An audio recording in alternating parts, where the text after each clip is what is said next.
ಸುಳ್ಯ ತಾಲೂಕಿನ 65 ವರ್ಷ ವ್ಯಕ್ತಿಯೋರ್ವರಿಗೆ ಮೆದುಚೀರಕ ಗ್ರಂಥಿಯ ಕ್ಯಾನ್ಸರ್ ಇರುವುದು ಪತ್ತೆಯಾಗಿತ್ತು. ಅವರಿಗೆ ವಿಪಲ್ ಪಿಡಿ ಎಂಬ ಸಂಕೀರ್ಣ ಶಸ್ತ್ರಚಿಕಿತ್ಸೆಯ ಅಗತ್ಯವಿತ್ತು.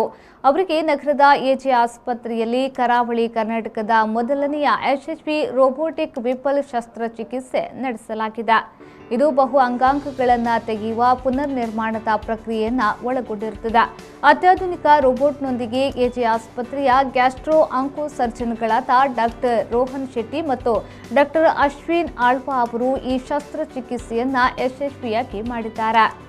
ಅರಿವಳಿಕೆ ತಜ್ಞ ಡಾಕ್ಟರ್ ಹರೀಶ್ ಕಾರಂತ್, ವೈದ್ಯಕೀಯ gastroenterologist doctor Raghavendra Prasad ಸಹಕರಿಸಿದ್ದಾರೆ.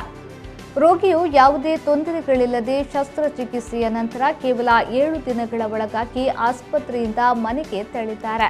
ಇದು ಕರಾವಳಿ ಕರ್ನಾಟಕದ ಮೊದಲ ರೋಬೋಟಿಕ್ ವಿಪುಲ್ ಶಸ್ತ್ರಚಿಕಿತ್ಸೆಯಾಗಿದ್ದು, ಇದುವರೆಗೆ ಭಾರತದಲ್ಲಿ ಕೆಲವೇ ಕೇಂದ್ರಗಳು ಈ ಮೈಲುಗಲ್ಲನ್ನು ಸಾಧಿಸಿವೆ.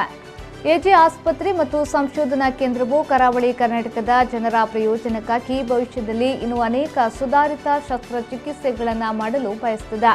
ರೋಬೋಟಿಕ್ ಶಸ್ತ್ರಚಿಕಿತ್ಸೆಗಳು ವೈದ್ಯಕೀಯ ವಿಜ್ಞಾನದ ಇತ್ತೀಚಿನ ಆವಿಷ್ಕಾರವಾಗಿದ್ದು, ಬೇಗನೆ ಗುಣವಾಗುವ ಕಡಿಮೆ ಆಸ್ಪತ್ರೆಗಳ ಅತ್ಯಂತ ನಿಖರವಾದ ಶಸ್ತ್ರಚಿಕಿತ್ಸೆ ಮಾಡುವಲ್ಲಿ ಸಹಾಯಕವಾಗಿದೆ ಎಂದು ಆಸ್ಪತ್ರೆಯು ಪ್ರಕಟಣೆಯಲ್ಲಿ ತಿಳಿಸಿದೆ.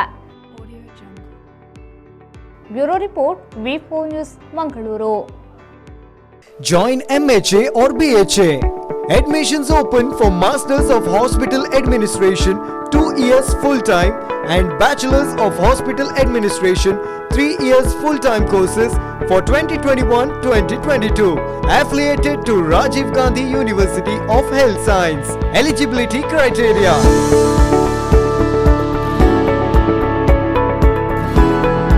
AJ Institute of Hospital Management and AJ Hospital and Research Center, Kuntikana, Mangaluru.